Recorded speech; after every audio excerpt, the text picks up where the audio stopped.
Gabriela Garcia Portuondo is a Cuban architect and urban researcher. She has focused her practice and research on the regeneration of urban settlements in the city of Havana, with special emphasis of sustainable development. In 2020, she co-founded the international forum RCTR Space and the collaboration network Placemaking-Cuba, supporting bottom-up community development initiatives that work towards accomplishing the new urban agenda and the sustainable development goals. In this episode, we talked about her passion projects in Cuba and the city of Havana and placemaking for children as well. Assalamu alaikum and hello everyone. I am Azban Sari, the founder of the organization Peacemakers Pakistani, and I am bringing you the stories of placemakers, artists, and professionals from around the globe about how they created an impact and made change happen. You are listening to the Making It Happen show.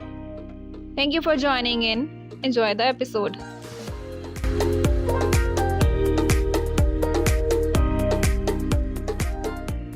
Hi Gabriela, thank you so much for joining me today. How are you and how's life going?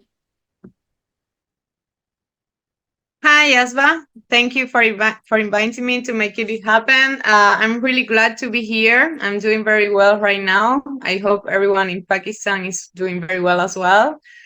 And thanks again. I think these kind of spaces are a real opportunity for sharing knowledge. So thanks. Thank you so much for being here, for saying yes to the show. And I'm looking forward to hearing from you the lessons and the work that you are doing. Thank you so much for giving this opportunity as well. Okay, so let's start with the questions and see how it goes.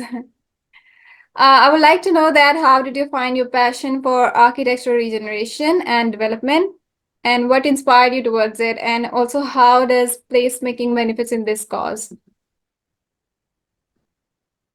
Yes, I think I found this passion when I was a student. I have a really amazing professor that showed us the potential of regenerating the existing city, not only start developing, but also revalue what we have and also revalue community values. And I think when I was doing my undergrad, what I considered was starting my career in this path, like the regeneration of the city. That's why I started working in the office of the historian of Havana City, which is the one in charge of the regeneration of the capital of Cuba, which is Havana. And I learned a lot there. This office had an amazing leader called Eusebio Leal, who showed me and all the workers there the potential of the old city, not only to revalue the tangible part of it, but to revalue the community shared values that we all have and how to engage the community. I think it's one of the few historic centers that have managed not to have a strong gentrification while it's regenerating. And I think it's a learning that I consider a key asset while regenerating. After that, I decided to pursue my master's degree, and my experience and my passion was there. I started to work in public spaces since my undergrad, and I chose this program that was really open to all kinds of regeneration, not only buildings. And I managed to research on public space and deepening my knowledge on that during my master in architectural regeneration and development. I did my undergrad dissertation on public spaces in Old Havana as well, and there I started to know about placemaking. In that moment, not with the concept per se. I mean, I didn't know the word placemaking, but I researched, and I think it was because of the lack of connection and internet access that we had. But the books that I managed to gather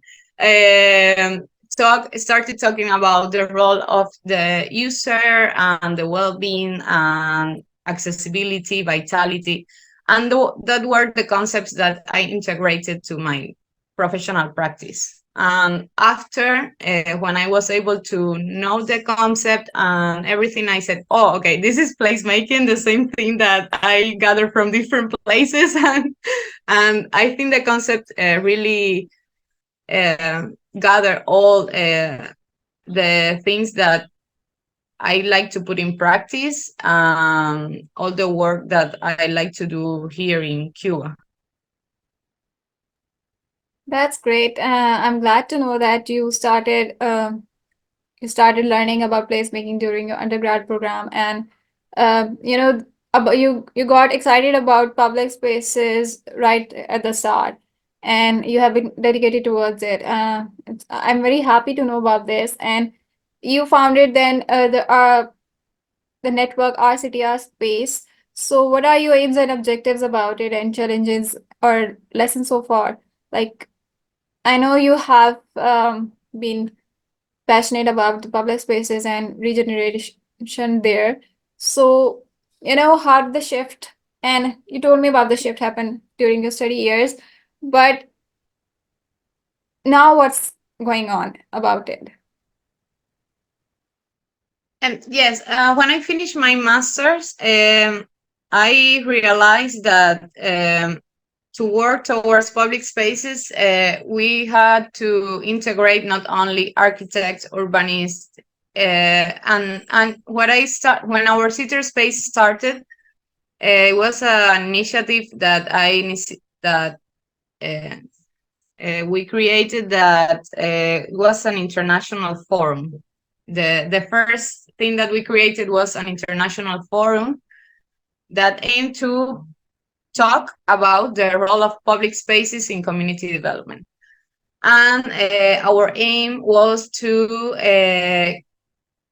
create synergies among other specialities, not only urban planners or landscape architects, all professionals that have an influence on public spaces. And that was a conversational space that I started with Lacey Rubio, which is she's a journalist and she's the co-founder of our CTR space. And what we created was this 4 days discussion with international practitioners, also academics and experts from worldwide, and local people, not only academics, not only experts, but community leaders, NGOs, everyone in the country that could be interested in public spaces. And it's really interesting because when we were inviting them, not the obvious professions, but the others one, they were like, I don't know what I'm doing in a conference about public spaces, but okay, I will go.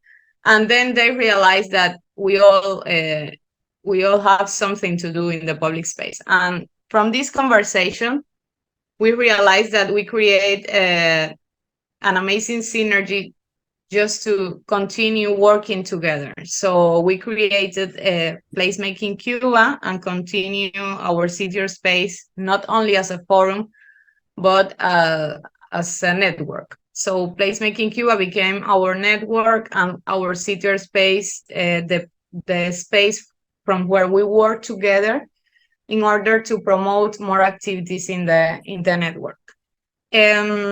Since 2021, we've been integrating more members. We have over 30 people, and we have done over 8 workshops in certain communities. Up to date, we only have one concrete intervention. It's in a vulnerable neighborhood called Los Positos. And it's related to engage more children in literature. So we install some urban bookshop or tiny libraries, as they are known. But it was not only installing the libraries. We have a process of over less than a month working with children in their literacy abilities and how they could improve their creativity towards reading or creating stories. That's why after this first moment, we also incorporated in the coordination team diverse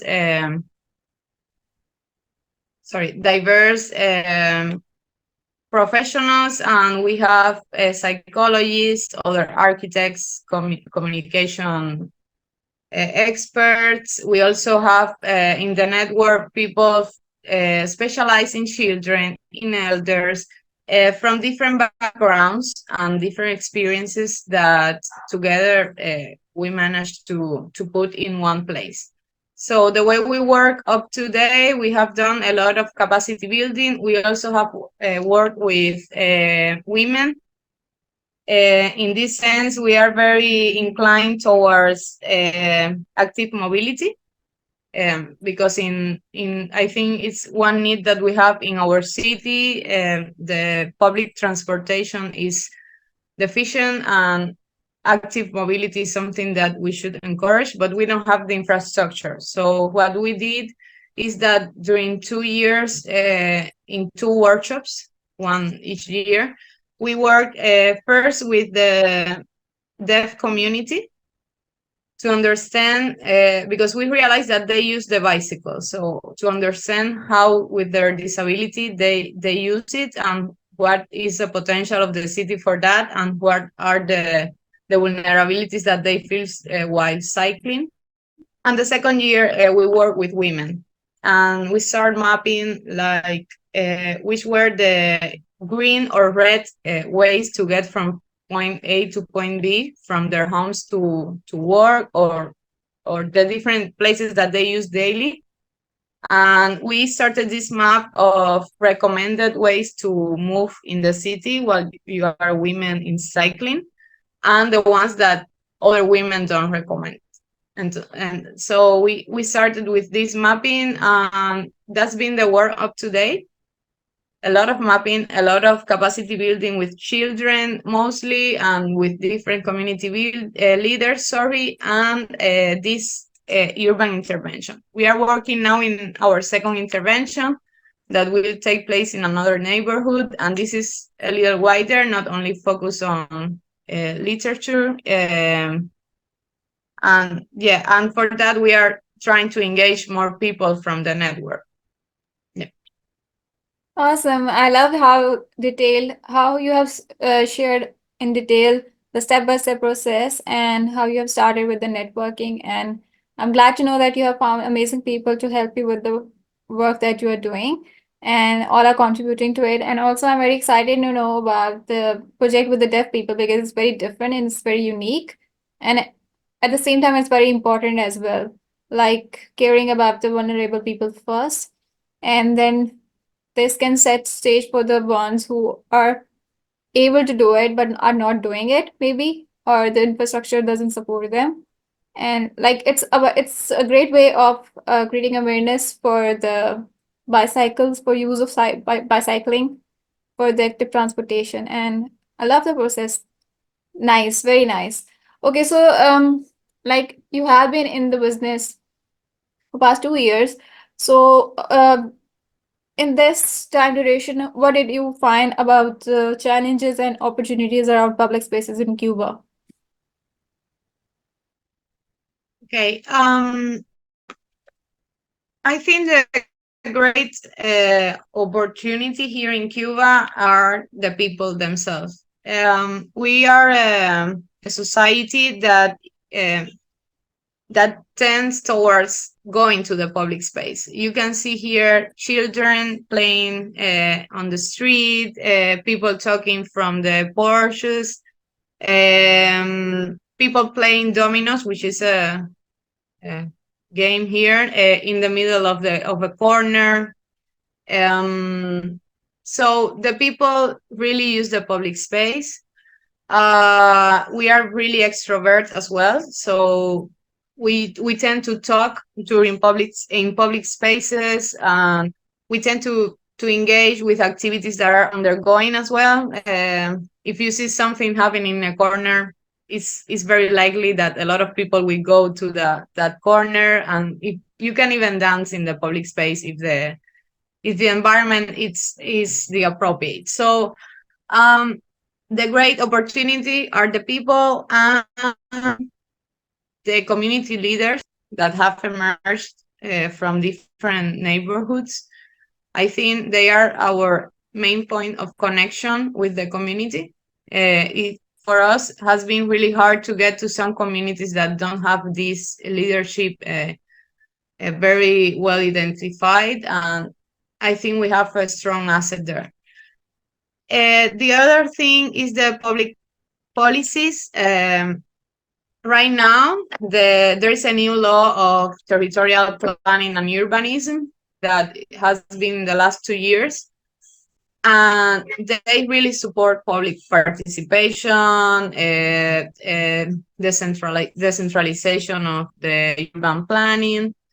Right now, since it's really new, the challenge is to put it in practice by the local governments. But at least we have, I think, a very strong legal framework to develop our work here.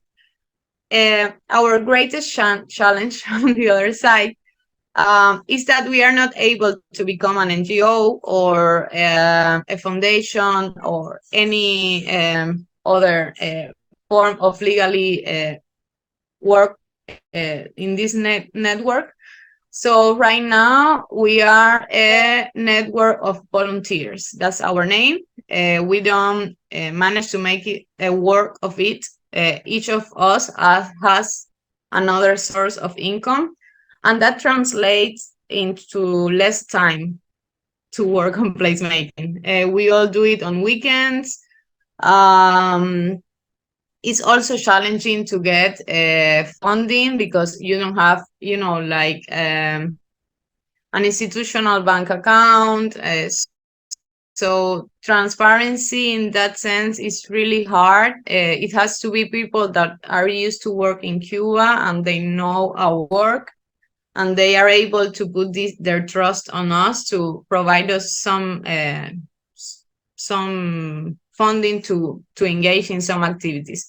And that's why we haven't been able to to make a lot of interventions, because most of the activities are actually without any budget. These capacity buildings and everything, we just go to the communities and work them with there.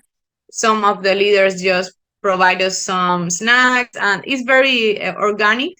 But every time we try to intervene a community with a concrete action, which is this stage that we are right now. We've been for 3 years working in capacity building, and now we want to do more. It's really hard to get funding without an institutional phase. That's our greatest challenge, I think. But we have a lot of allies here that are trying to support us with these small challenges. With these challenges. Great to know that despite the challenge, you guys are voluntarily doing this work, and with your other job, you are supporting it and giving your time in the weekends, on the weekends, to this project. That's amazing. And also, I love the statement that you guys are very active in public spaces. So that's a huge opportunity, as well as a huge motivation to make their places better for them while they're using it. Because I face the challenge over here that people are less going outside. So bringing them outside is the major challenge without, like, for the day-to-day activities.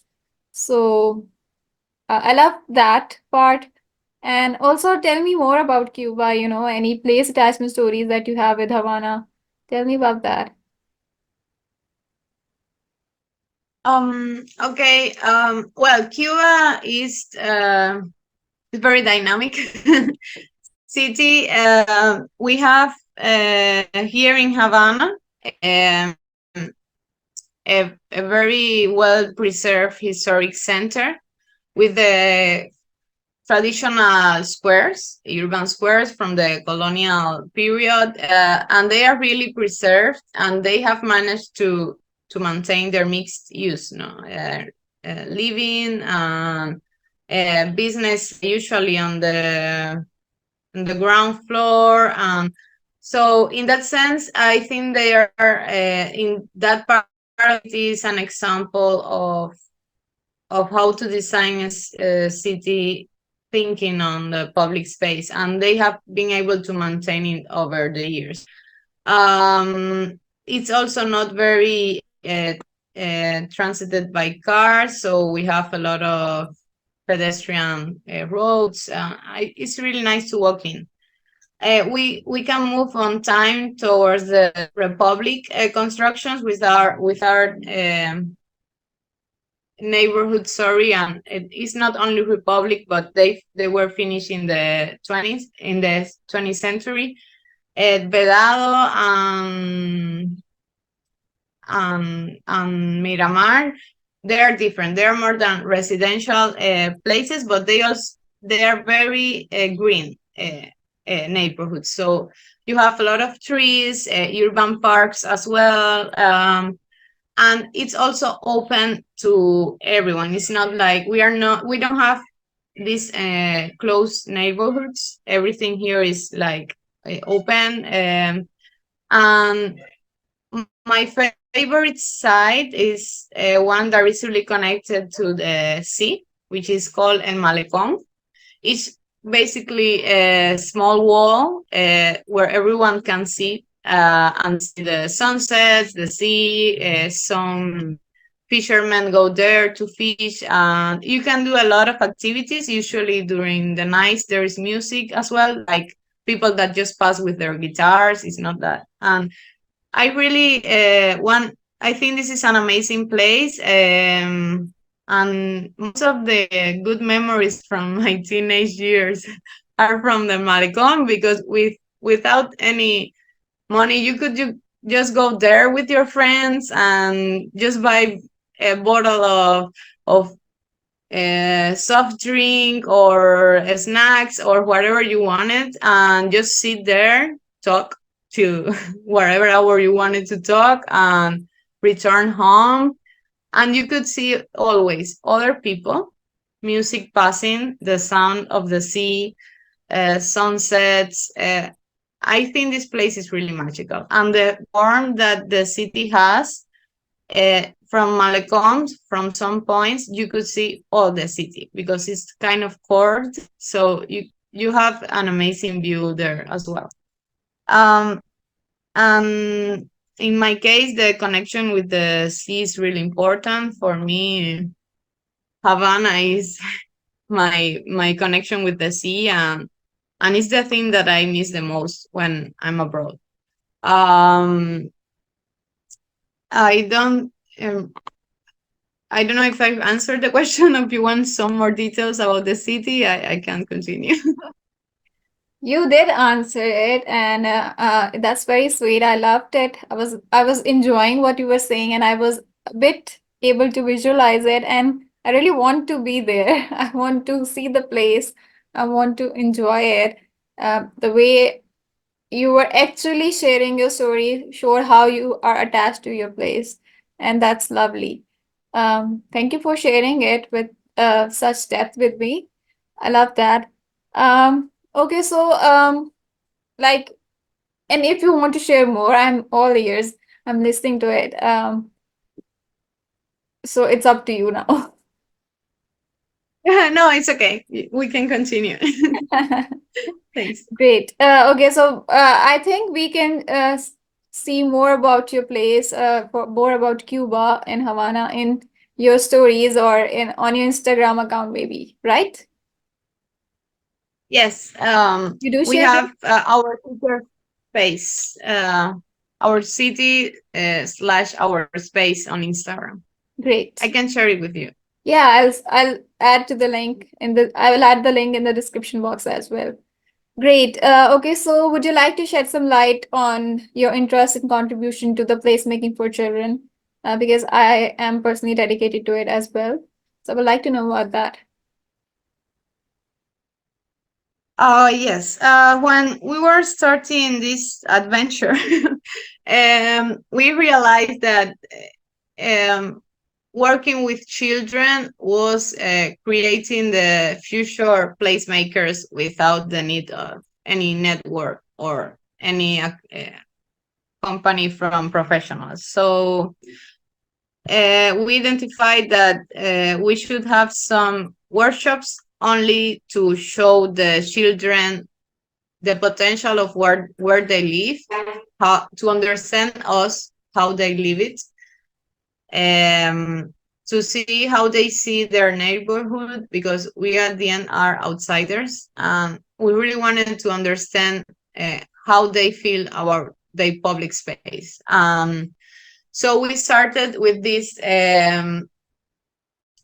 workshop that was called Designing My Neighborhood, integrated with some climate change concepts as well. So we went to one neighborhood that is called Los Positos, which is an informal settlement. And we started understanding how why they use the public space, even whilst it's not very attractive for us outsiders. Which parts were the ones that they really loved, and then with them we redesigned this public space. Of course, with some previous workshops about some concepts, some ideas. We tried to engage a lot of some of the parents as well. This was the first one. After that, we wanted to open the scope of this workshop, and we did it citywide in one place, in the very central place, and children and teenagers came from different localities, and we did this that was called My City and Climate Change, with one more uh, towards some solutions of adaptation to climate change and recycling. What can they do as children first to fight climate change, but also how can they teach to their families about that. So we managed some concepts, and together with them, we redesigned a square here in Havana. And after that, we did our first intervention, which was a public art mural that we did with them. They designed we had also, of course, urban artists that support us, but it was designed by them, painted by them. It was very interesting activity. After that, we continue working with children from different localities with this same concept, and we finished with deciding that children were also the ones that will be beneficiaries from our first intervention. That's why this final workshop that we did on December, that was our first urban intervention, was dedicated to children, and it was called Stories from Here and Then. We managed to get funding from the British Culture Week, so we had to have this link with the British culture. So what we did was to first tell them some stories about British fantastic stories, and then that we created their stories with them. So they created their stories. We only supported the process. It was very interesting. They had a lot of imagination, and the merge of these stories and the stories that we came with from the British culture were the ones that were reflected on the public space, urban art, or in the shelves themselves, the tiny libraries. They were painted with some stories of the children, some of the British cultures, and it was this merged. And they continue using these tiny libraries because we are, of course, in contact with the community, and they are continuously asking for more books, and they use it. We managed to install 3 in the neighborhood, one in the elementary school, the other one in the garden of the community center, because this neighborhood have a community center that they built by themselves, and the other one in the clinic, in the local clinic. This community center is very important. I wanted to highlight it because all children are used to go there every weekend. So it's a place where they feel comfortable about talking about themselves, believe, and I think it's a strong asset of this community specifically, because children know that that's a place where they are safe and where they are going to learn. And not only us, like a lot of projects go there to share their art, their knowledge. A lot of music projects go there, performing arts, and I think it's a very magic place. And I wish all the neighborhoods here were able to community center just to gather everyone that could uh, want to share with others or with other peers, let's say. Yeah. Amazing. It's always fun to work with children. They have their own energy and they come up with great ideas. And the best is about the memories we make with children. I remember our time with children. We have done some activities, and they have a very great energy. And I'm so glad to know that you did something with them and you created mural that was designed by them. Um, that's awesome. Okay, so you work with the communities and the people living in the neighborhoods. So I would like to know that what's your approach to ensure the community's well-being in the projects that you do in the capacity building and in the basically the community engagement activities. Sometimes we miss on the point about the community and their needs because we are so focused on doing some intervention or something. So how do you ensure that? What's your process of doing the community engagement basically?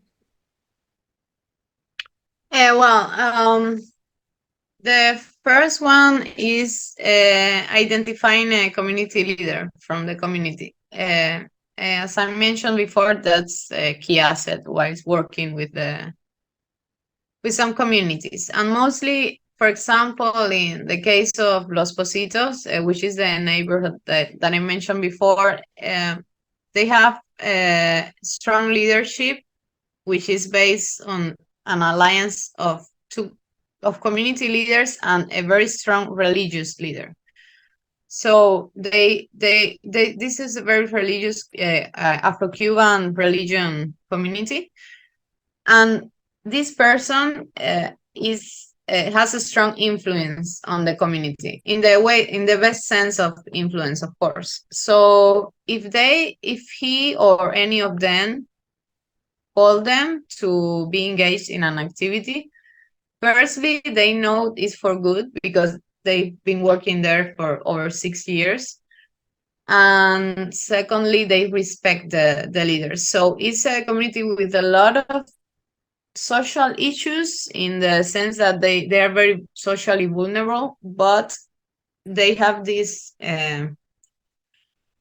engagement with the project that is called in Acocan, which is from the heart in the Afro-Cuban religion language. So that's with this community. In the case of other communities, the approach is slower. Also, we start walking and talking with different people just to listen to them and understand what they want, which they recommend us to talk to. That's amazing, and that's another asset of Cuban being so extrovert. So they always want to share their knowledge with you, and they say you can go see someone that is the leader of something, or this one has something, and they talk a lot. You only have to walk and just stay watching something, and someone will approach and say, what are you watching? And you start talking, and then they help you a lot. um and but in this case it's a slower process, so we don't just go to do our action. We have to do some previous work, first with focus groups, then with a wider group, just try to see how they engage. Sometimes I must say that in our case it have worked a lot, but I know from other intentions of community engagement from other projects that it's been slower. I think in the case of our work, we have been lucky enough to find this key person that managed to call the other ones. And after that, what I think could be missed is the people that are not willing to go. Uh, these are the ones that sometimes, and since our budgets are usually really low and we don't work more than 15 days in the concrete actions, uh, we don't manage to get to these unseen people. I think for that we need a process, and right now we don't do this process that I think it should take like more of an anthropological thing. No, being there with them, just see what happens. Our process is faster in that sense. I think when we are stronger, we can work more towards that. But at least with the people that are willing to go to the place that we are doing the workshop, we manage to get their attention. And that's one of the assets of also having psychologists, sociologists in the network. It's not only us designing the workshops, it's people that have studied how to work with different people.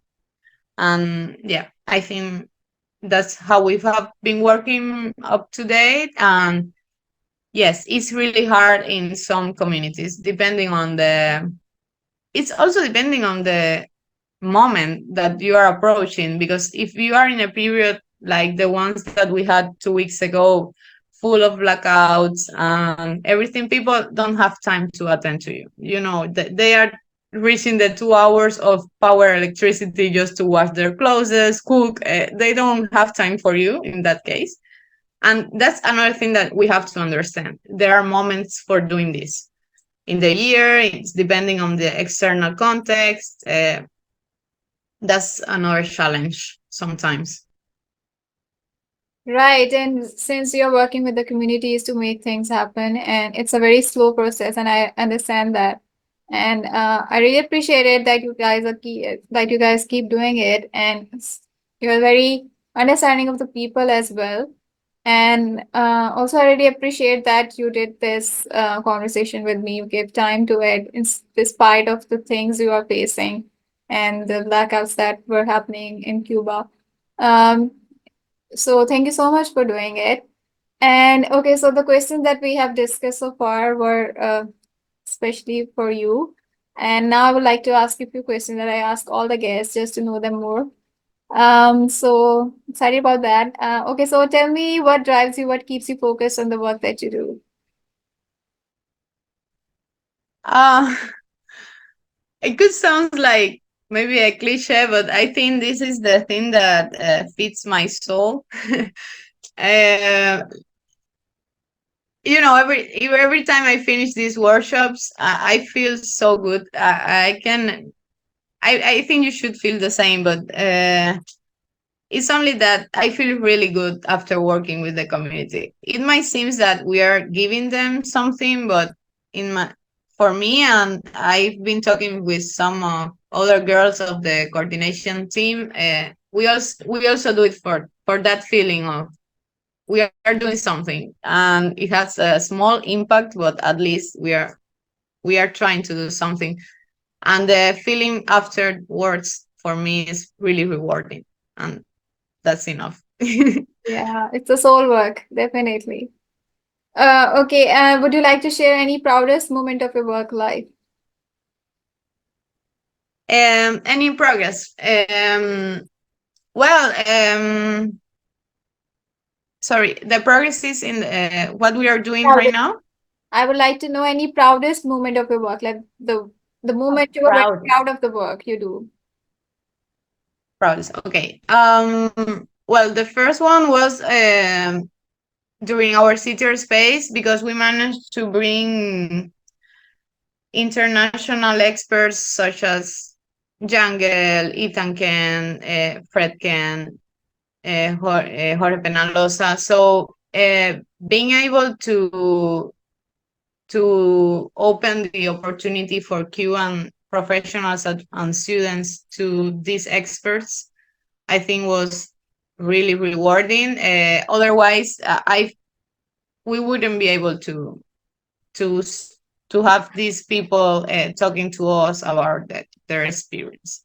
And for me, it was really rewarding because they said yes at the first ask. They were really helpful to us, and they supported the forum from the first side, and I really want to thank for that.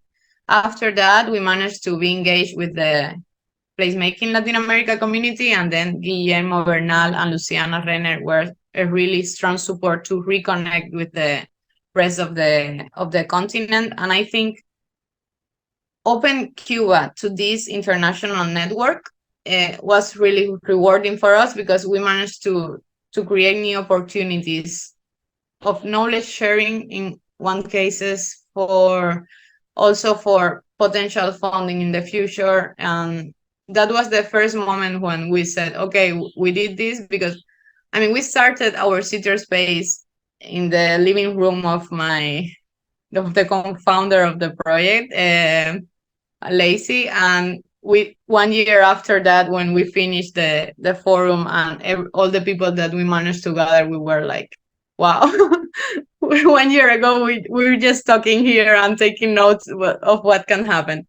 And the second proudest moment was this last workshop, seeing that the tiny libraries were made, that they reflected the values of what the children wanted to say, and being recognized by the community. I mean, the words from the community after we finished this intervention on December were really special. And I think that's it. The two key moments, I think. Great. Yes, I'm glad to know that you pulled together an event and a space where people with the international professions join in, and it's a great thing that you brought together two different, organizations like Makers, Ethan Kent, and the other ones are Yarn Gale. They have a different setup, but all of them are focused on public spaces, and you were able to bring them together. That's an amazing thing. So good job. And Thanks. I also like, whenever I hear that people give a great feedback after a placemaking event or some intervention, it always makes me feel excited and happy about it, because that's always something that I look forward to after any event. So it's a human thing. Maybe that's what we connect to around the globe, I guess. Right? Okay, would you like to share any hardest moment of your work life? Like the moment you were struggling and then you came out of it and there was a lesson out of it. um I think in my case is, apart from all the stressful moments that we could have before organizing something, but I think it's part of the process. Um, for me, something that has really impacted me is the immigration of part of the associates that we have. I mean, part of the coordination team is out of Cuba right now, but not only them, because we have managed to continue working from the distance, but also a huge part of the network is not in Cuba right now. And sometimes I struggle to find, like, I'm making these strong connections, and when you are going to do the intervention, they are not here, because we have a very massive immigration process right now. And it's like, okay, now what will I do? I will find another. And how you overcome that is just to continue working with new people, no? But this long long time connection with a community leader sometimes fails due to immigration, or with part of the community that also leaves. And for me, and it's not a moment, it's like a period of time that this have been happening, sometimes is really challenging, to be honest. That's it. I think that's it. And in the case of our team, we overcame it, like just working online. they are really supportive with all the activity that I do here. They are from the distance, co-coordinating, supporting the concept, writing proposals. We work together from the distance, but it was a shock at first, of course, because right now, staying here and being responsible for the physical actions, the interventions at the end, I'm the one here. That's challenging as well, but we managed to do it, and I think it's a very amazing team. uh, we are four women. Two are here in Cuba and two are abroad. Glad to know that you have a great team and that your only challenge is from the from the government, right? The process that is the immigration process, which is causing you the trouble, right? It's from the government. um yeah, I think is the look for new opportunities, the economic opportunities. There has been some political processes also in the last 2 years that are really challenging, and that causes the immigration. I don't think. Uh, I mean, they are really supportive. The government is really supportive on, For the working. you know, of the work that we do. Of course, we only have to ask for, the usual permissions of public space and everything, but they are working towards a decentralization of these actions that I think is an asset for us. But the reality is that a lot of people are emigrating looking for new opportunities. Right now, it's really challenging to get a good job, just to pay the bills, and that's the main reason. And a lot of youth people is emigrating, which is really sad, and but understandable as well, because I think um, sometimes there's a roof that you cannot pass, and then you decide to emigrate. That's the main reason, I think. Right, I understand because now that I see it is that we all have some opportunity and some challenge, and like you don't have a challenge about working with the people, but you have a different challenge. So it's fine, but if it's working, however speed, that's the great thing and that's inspiring as well. Awesome. Okay, so do you have any placemaking mantra or the quote that you love while you keep in mind as you work? um well, I really like, some quotes from Fred Kane that were played during the Placeman movie. Before that, I think I didn't have a quote itself, but after this movie, I think I have two favorites.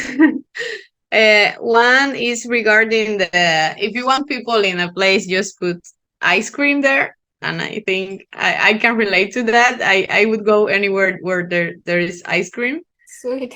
And and the other one, I don't know if I can quote it very well, but it was regarding like, um, if architecture is the instruments, then placemaking is the music or something, or people is the music. I think I can put it right very well if I read it. I have it somewhere here, but I really love the way that the speaking that the people are the soul of the things that we see as amazing, and the rest is only the structure, no, the hardware. And the music that we see at the end, or the public space that we see at the end, is the people that are in there, how active it is, how vital. um I think this quote is amazing. It's a shame that I didn't memorize it very well, but I really love it. I can send it to you in a few minutes. That's sweet that you made sense out of it. You got the essence of what is being said. and you're able to relate to it. That's best. Thank you. And okay, do you have any opinion about Pakistan or placemaking in Pakistan? Any good or bad, I don't mind. I was researching a little bit.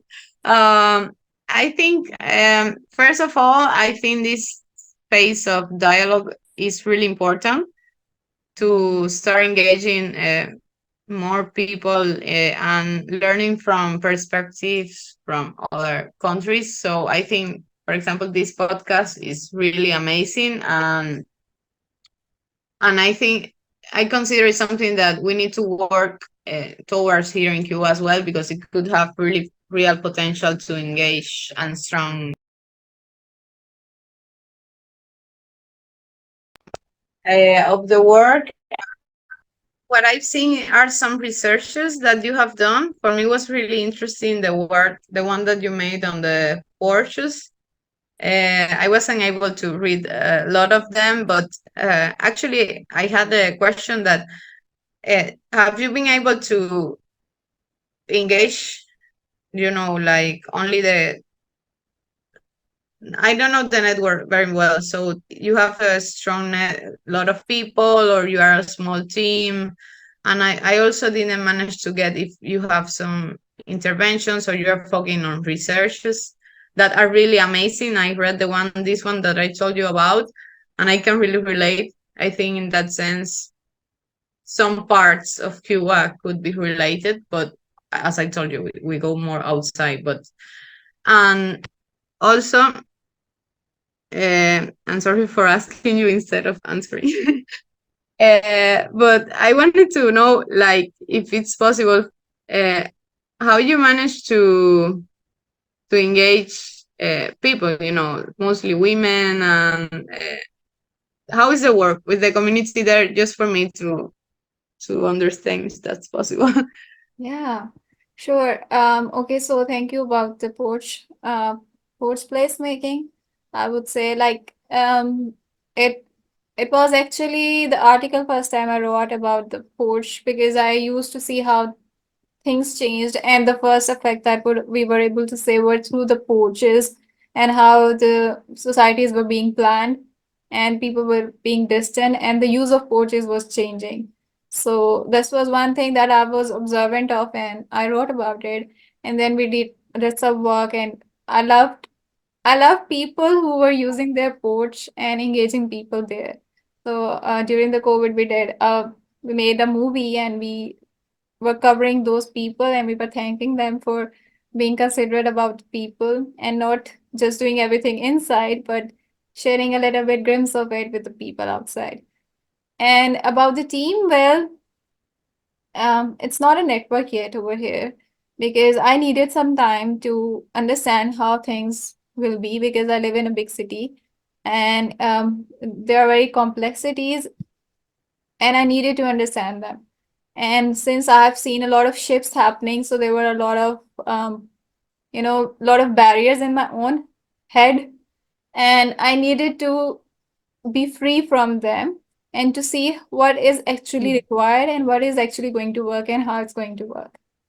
So I took my time for that, but I get to know a lot of people during the process. And the thing is that all people were doing something on their own, and it was actually placemaking in its essence.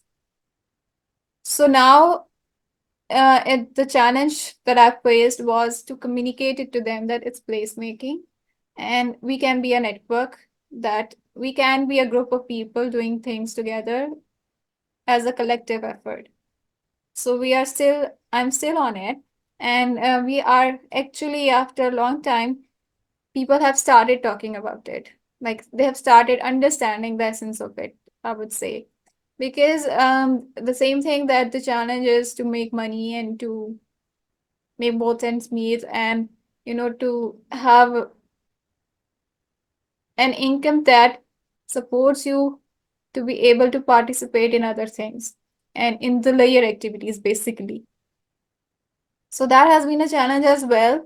But now a few people I used to work with volunteers and I have been, let's say I've been doing things learning about things, interacting with people on my own.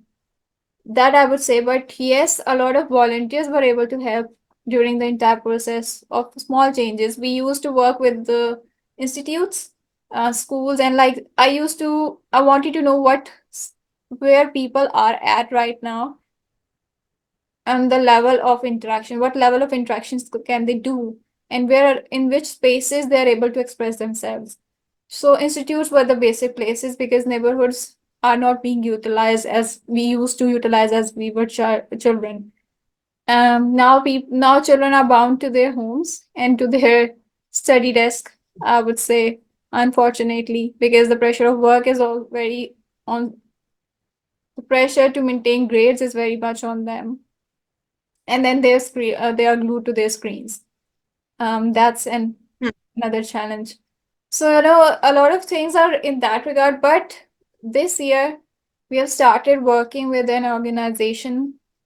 It's an orphanage, and they're raising children in a residential area, which is very unique in its essence over here. So they are very up to, they're very open to the innovative things and challenges. So we're trying to engage community through them. Like we host events at their place and we try to engage community there. And now we are trying to put forward the message in a manner that they are willing to talk about. The parents are willing to talk about because it's about the safety of their children and why outdoor spaces are important for them. So I hope so that by the end of this year, I would be able to talk. I would be able to say something on this topic of how to engage community over here in Pakistan and what are the what our people are going to talk about because in the community that we are right now, it was hard to say that people live here, but you would only know about the number of houses there were. We were not able to see anyone on the streets, so Mhm. that's a challenge. Them bringing them out of their homes, trying to do something that gains their attention, and then we try and do something and let's see how it goes. So we are on it. Let's see how it goes. That's about the placemaking in Pakistan that I would say. Well, I think it's amazing, and you have done a lot of work. For us, to be honest, the first year was only that as well. Yeah. Going to places, see who we could ally, telling people this that you do is placemaking. And I think you've done a lot. And as I mentioned before, this space, that this podcast um, is I think it's amazing because you have a way to open the scope of people that listen, and not only the ones that but all people that are listening and just starting to understand, and they could feel identified that this is what I do, I just call it this way. And I think that's amazing. Actually, a lot of people from our network, they are not still like talking about placemaking as the word they do. They say placemaking is one form of saying what we do, which is this, and we share this with the concept of placemaking. um but the important thing is that creating this collective, as you mentioned, and I think that's amazing. Yes, and through this podcast, we are all learning about how we can do things, make change happen, and that was the goal. And I'm glad that it's it is effective, and people are saying that they are learning from it, and that was the goal. And I'm glad that it's being achieved. So thank you so much for appreciation and for being a part of it as well. Okay, so lastly, I would like to ask that is there any advice that you would like to give to the young professionals that are joining in? um I think the main advice for me will be to always listen and observe, like, and be aware that the process is, you don't have to be a professional to do placemaking. to understand the identity of the place that you are intervening. Like, you don't have to relate with what they want. You only have to support them to make their space, support them and guide them, of course, because there are some general things that we you could um, suggest or capacitate them, and then they could decide what they want to do with their place. But to understand a public space or a community, observe and listen, and then to take action, respect their identity. I will summarize it this way. Great advice. Thank you so much. Yes, I believe that, listening is the greatest, the major key that all leaders must have, especially the community leaders. They must have this skill of listening and observing and then communicating. Thank you so much, Gabby. Thank you so much for joining me here. It was lovely talking to you and getting to know more about you and your work. And I love your vibe. It's so much fun. And I'm excited about sharing it with others as well. Thank you so much for your time and for your skills, for sharing it with us.